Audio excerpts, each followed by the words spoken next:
একটা মা চাইলে সন্তানের জীবন নষ্ট করে দিতে পারে, আবার একটা মা চাইলে সন্তানের জীবন গড়ে দিতে পারে।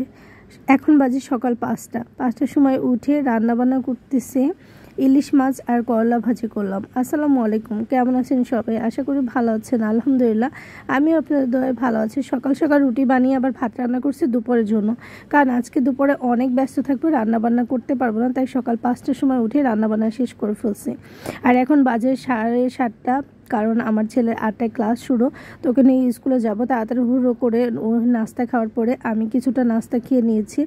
আর এই তো গাড়িতে উঠে গিয়েছি। ওখানে তো দেখতেই পাচ্ছিলাম যে রান্নাঘর থেকে এসে চেহারার অবস্থা কেমন ছিল, মানে তাড়াহুড়োর মাঝে আসলে যেমনটা থাকে তেমনই ছিল। আর এখানে এই যে স্কুলে যাচ্ছি, আর ওর স্কুলটা বেশ অনেক সুন্দর। সত্যি কথা বলতে আমার কাছে বেশ ভালো লাগে ওর স্কুলটা। আর এই যে আমরা স্কুলে কাছাকাছি চলে এসেছি অলরেডি।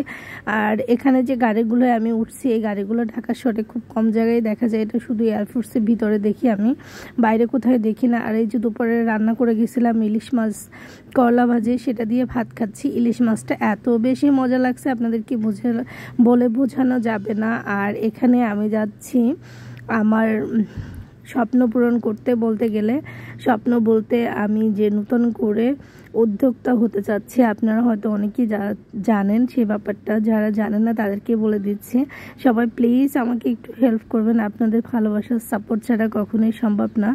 জীবনে অনেক দুঃখ কষ্ট পেরিয়ে এসেছি, যদি আপনারা একটু ভালোবাসার সাপোর্ট দেন হয়তো বা কিছুটা করতে পারবো। এখন বলি সেই কথা যে একটা মা কিভাবে সন্তানের জীবন নষ্ট করে আবার কিভাবে সন্তানের জীবন গঠন করে, সেই ব্যাপারটা বলতেছি। সেটা হলো গিয়ে আমি যখন 11 বছর বয়স, ক্লাস 6-এ পড়ি, তখন আমার মা আমাকে বিয়ে দিয়ে দিয়েছে। তার মানে কি আমার জীবনটা কি খুব ভালোভাবে চলছে কিনা একটু জানাবেন। কারণ 11 বছর বয়সে একটা মেয়েকে বিয়ে দিলে 6 থেকে কি পড়াশোনা করবে আর নিজের জীবন কি গড়বে। প্রতিদিন এটা আসতো, শ্বশুরকে সালাম করনি কেন, শাশুড়িকে কদর করনি কেন, ননদকে এরকম বলনি কেন, এই বাহানা শুনতে শুনতে সারাটা দিন আমার চলে যেত। কাকে কিভাবে সম্মান করবা কি করবা ওটা বোঝার তো বয়সই হয়নি। তার আগে কেন বিয়ে দিয়েছিল, তার জন্য একমাত্র দায় আমার এই মা। হ্যাঁ, তো যাই হোক, এই কথাগুলো আসলে মনের কষ্টেই বলছি। তারপর অনেক কষ্ট করে পড়াশোনা করেছি। জীবনে কেউ কখনো একটু জিজ্ঞাসা করে না তুমি কি করো না, কতদূর পড়াশোনা করছো। আমার শ্বশুরবাড়ি থেকে বা হাজব্যান্ড, এদের কোনো সময় আমার পড়াশোনার প্রতি ইচ্ছা ছিল না। তারা সবাই চাচ্ছিল আমি যাতে পড়াশোনা না করি। তারপর আমি বিয়ে পাশ করলাম, চাকরি নিলাম। চাকরি নেওয়ার সাথে সাথে আমার হাজব্যান্ডের মনে হলো তার সাথে আমাকে নিয়ে আসবে, তো নিয়ে আসলো। বসে আছি, এখন কি করব।